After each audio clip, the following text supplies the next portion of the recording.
সালামু আলাইকুম সবাইকে। আজকের লেসনে আমরা জানার চেষ্টা করব আর্ডিনো সিরিজের ভেরিয়েবল সম্পর্কে।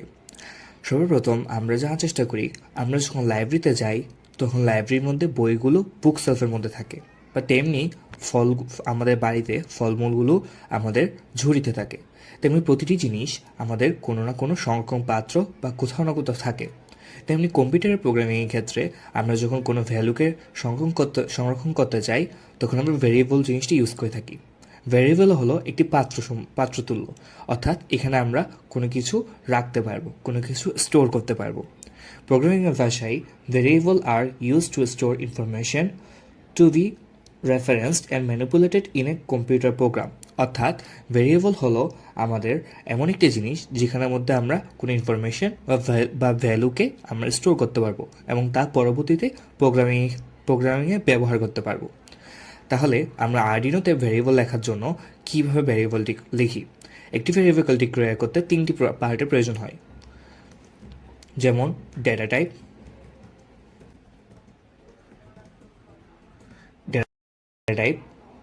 এরপরে ভেরিয়েবল নেম এবং ভ্যালু। এই তিনটি জিনিসের মাধ্যমে ডিক্লেয়ার করার মাধ্যমে আমরা একটি ভেরিয়েবলকে ডিফাইন করতে পারি। সর্বপ্রথম জানার চেষ্টা করব হোয়াট ইজ ডেটা টাইপ।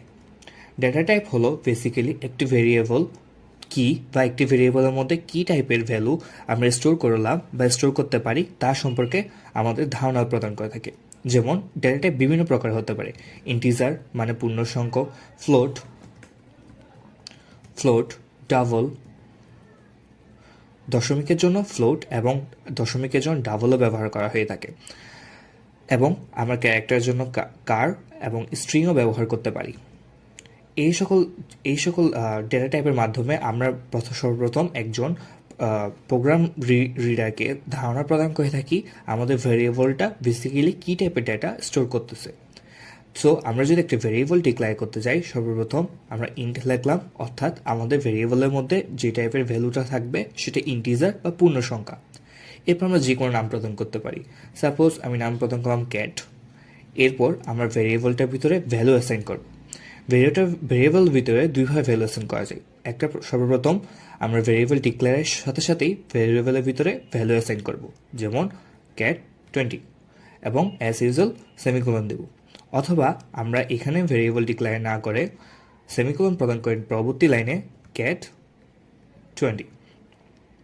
উভয় সঠিক, বাট সংক্ষেপে এবং সহজে হলো প্রথম পদ্ধতি, এবং আমরা এই ক্যাটের ভ্যালুটি পরবর্তী যে কোনো জায়গায় ব্যবহার করতে পারবো। আমাদের প্রোগ্রাম ক্যাট বলতে এখন সবসময় 20 ভ্যালুটিকে বুঝবে। এভাবে আমরা ভেরিয়েবল ডিক্লেয়ার করে থাকি। এখন ভেরিয়েবল প্রধানত দুই প্রকার হয়, একটি হলো গ্লোবাল ভেরিয়েবল, আরেকটি হচ্ছে local variable. So what is global variable?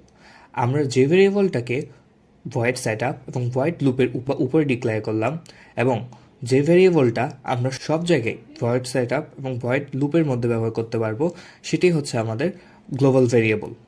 এবং যে ভেরিয়েবলটি আমরা কোনো একটি নির্দিষ্ট ফাংশন বা ভয়েড লুপের মধ্যে ব্যবহার করতে হবে ডিক্লেয়ার করা হয়, তা হচ্ছে লোকাল ভেরিয়েবল। তাহলে আমরা যে ভেরিয়েবলটা এখানে ডিক্লেয়ার করলাম এটি হলো গ্লোবাল ভেরিয়েবল, এবং এটি ভয়েড সেট আপ এবং ভয়েড লুপ উভয়ের মধ্যেই ব্যবহার করা যাবে।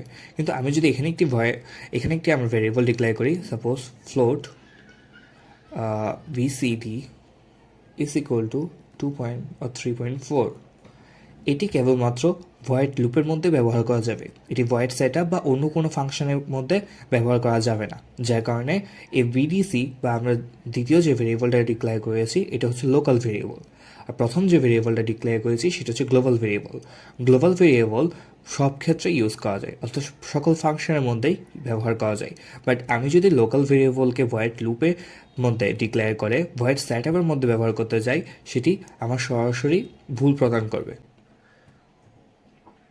আজকে আমরা এই লেসনে জানলাম হোয়াট ইজ ভেরিয়েবল এবং কিভাবে ভেরিয়েবল গঠন করা হয়। মূলত ভেরিয়েবল গঠিত হয় ডেটা টাইপ, ভেরিয়েবল নেম এবং ভ্যালুর মাধ্যমে। এবং আমরা আরও জানার চেষ্টা করলাম what is global variable and what is local variable.